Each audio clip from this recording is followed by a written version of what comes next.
Oh, hey kids. Grandpa here. How you guys doing today? Oh, well, as you can see, I was just working away here doing what I've been doing, just trying to get my real estate work done so I can start earning money and get myself out on a sailboat, which of course is the ultimate goal. But it's a long road. I had to kind of laugh. I had a couple people comment to me about, just being smart. I was, oh, have you sold anything yet? Being a dumbass. And I was just like, yeah, of course not. It takes time, folks. It takes time. It takes a lot of work. It takes a lot of hard work. It takes a lot of dedication. It takes a lot of hours. Nobody earns the kind of money that I earn when I sell real estate without doing the do. So I don't know how else you want to put it, but in order to be able to make the kind of money that I make, you got to put in the work. And of course, work is a four-letter word, so a lot of people tend to stay away from that. But it is what it is. This is what they call when they say, being a professional. Being a professional is doing your job.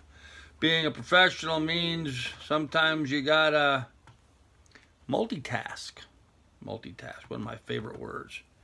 Which is why I'm doing a YouTube video while I'm compiling a database. This way I can get two things done at the same time.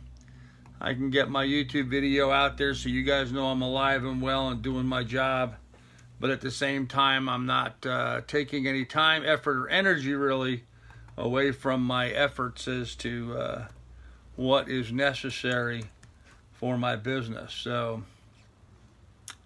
just the way it is. Just the way it is. If you hear something that sounds like a train, yeah, Jeff Gallo, one of my subscribers, just commented to a video I just posted. Sirens yesterday. A lot of sirens went on. In fact, we had a siren again this morning. We have tornado sirens going on. So, yeah, thanks, Jeff. I appreciate that. Yep.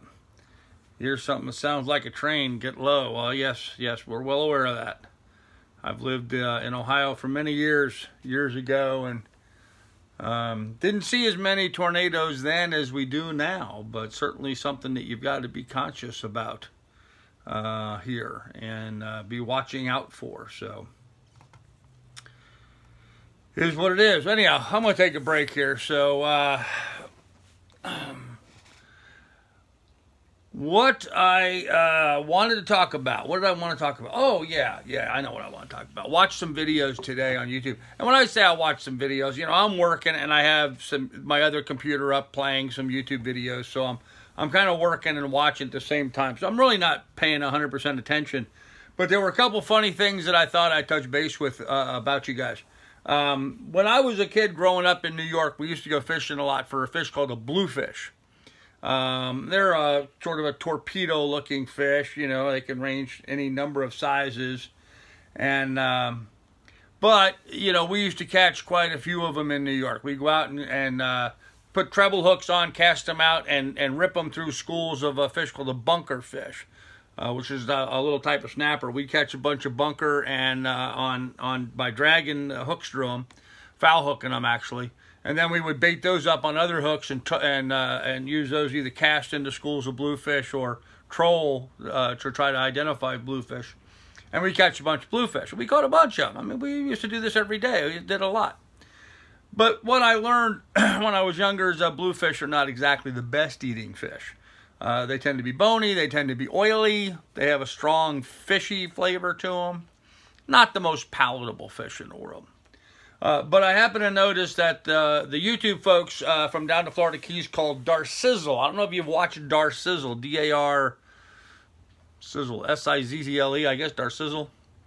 Anyhow, it's this pretty hot-looking girl and her boyfriend who is a real estate lawyer. They actually met at a real estate office in Florida Keys, out fishing, and they were out, and they caught a whole bunch of bluefish. And they just did catch and release, which was sort of fun. And then I noticed that the other YouTube channel, Deermeatfordinner, went out, and he caught a bunch of bluefish. Well, he did a catch, clean, and cook on bluefish. He actually did a cornmeal batter type dip and deep fried them and cooked them up that way.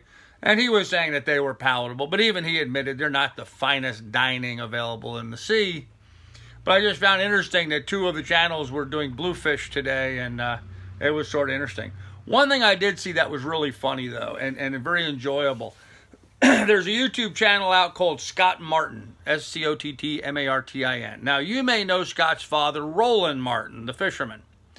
Or you may not know him if you're not into fishing. But anyhow, Scott is Roland Martin's son. He has a YouTube channel. He goes out fishing. Well, in this episode that he had out today, he was in the backwaters in the Everglades trying to find a boat ramp so they could launch their boat in and run up some canals and do a little bass fishing in the backcountry.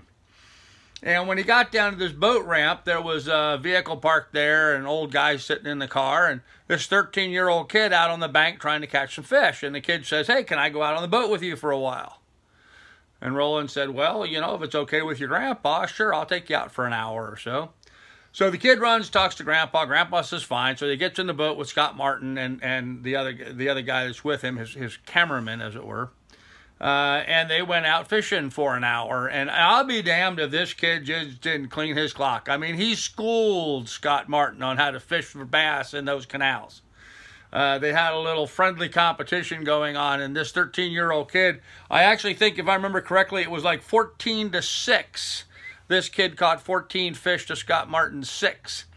And it wasn't just that he was schooling them on the catching, but he was dogging them pretty good about it. I mean, you know, Scott was talking about the fact that he's a professional bass fisherman, and you know, and he is, and he's won tournaments and lots of money, and this 13-year-old kid just cleaning his clock and was telling him all about how he was cleaning his clock and was really rubbing it in pretty good to Scott Martin. And I thought, what a great, good-natured fella Scott Martin is, that not only did he take this 13-year-old kid fishing, which was pretty awesome to begin with, but then let this 13-year-old kid just mop the floors up with him and caught more fish, and made a video about it, and then put the video up on YouTube, which I'm sure that kid is now telling everybody that he knows about how he outfished Scott Martin. And I'd rather imagine with this kid, because he seemed like he knew his stuff, obviously, that this kid's probably going to have some future in fishing if he sticks with it. So, but I thought, you know, kudos to Scott Martin for putting up a video like that. I really enjoyed that.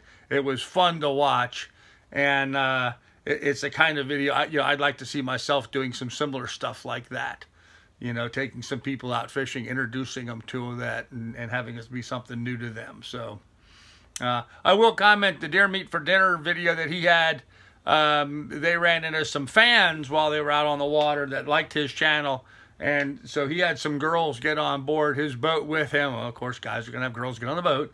But these girls had never caught a fish before, so he taught them how to catch fish by catching a couple nice bluefish. So I guess Deer Meat for Dinner also did a pretty good job of promoting the sport and being a good guy. So anyhow, that was just sort of some of my observations while I was out doing videos today, or watching videos while I was working. But I got to get back to it. As you can see, Miss Lily's just sort of chilling on my bed. She's pretty tired. It was a rough night for everybody last night with the sirens and stuff going off and the wind blowing. I know I got woke up about 2 a.m. I remember rolling over in bed and looking up and saying, yeah, the roof's still there. I'm okay. So it was one of those kinds of nights, but pretty wild. I actually was glad I wasn't out on a boat on an anchor someplace with that kind of weather that was blowing through, because that was pretty nasty that blew through last night. But we're all fine and dandy and doing fine, working hard. So I'm going to end this here. Got to get back to work. Me and Miss Lily says everybody goodbye, be good, be careful, and please take good care of one another. We'll catch you later. Bye.